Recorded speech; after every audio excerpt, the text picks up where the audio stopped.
ગાડીની લાલચ હતી પણ આ નવમો પાડો આવ્યો. તો જય માતાજી, જય દ્વારકાધીશ. કેમ છો બધા? મજામાં? તો આજે આપણે આવી ગયા સવારમાં દીપકભાઈની વાડીએ. જોઈ લ્યો કેમ બાકી વ્યૂ છે. તો દીપકભાઈ અત્યારે છે ખેતરમાં અને આપણે ખેતરમાં એ નીચલા ખેતરમાં છે. એ આવે એટલે આપણે મળીએ. મિત્રો અહીંયા કરી દીધી મોટર બંધ. આપણા હેલ્પર શેડા કાઢી નાખ્યા હે. જઈ લ્યો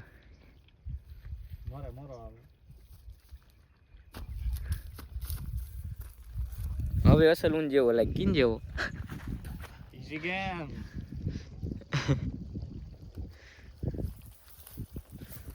આનસ લીધું ને મિત્રો દીપકભાઈ ની બેંક ને આવી ગયો છે પાડો સવારમાં.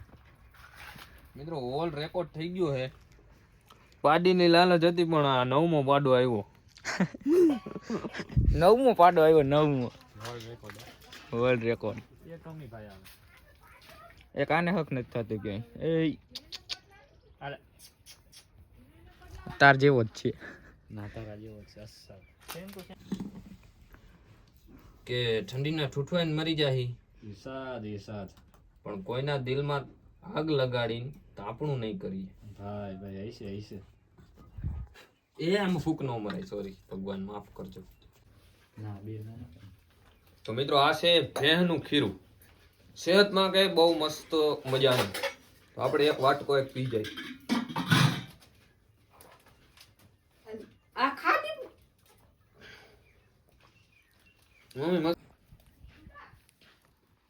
ખાય. તો મિત્રો આપણે ડાયરેક્ટ આવી ગયા દીપકભાઈ ની વાડીએ અને આમાં બધી પાણી વાયું છે મિત્રો.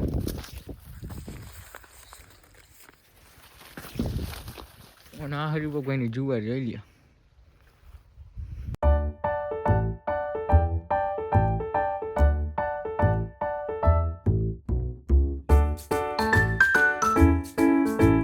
વિડિયો શૂટ કરવા અમે ને બાયુ ના અવતાર લઈ લીધા છે.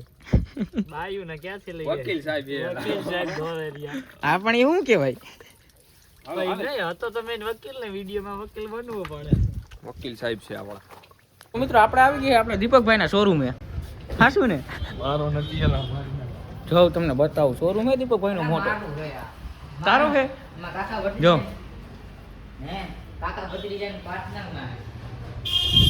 મિત્રો ફ્રીજ છે મોટા મારા જેવડા. આપણા દીપકભાઈ નું છે ને અહીંયા વોશિંગ મશીન છે. આને શું કરવાનું? એને કાંઈક કહેવાતો છે મૂકી દે. અને વૈગો હો ભાઈ દીપો. આને મિત્રો હળદડિયું કહેવાય. હળદડિયું પેંડા હો એ આ અંદર નાખ દે.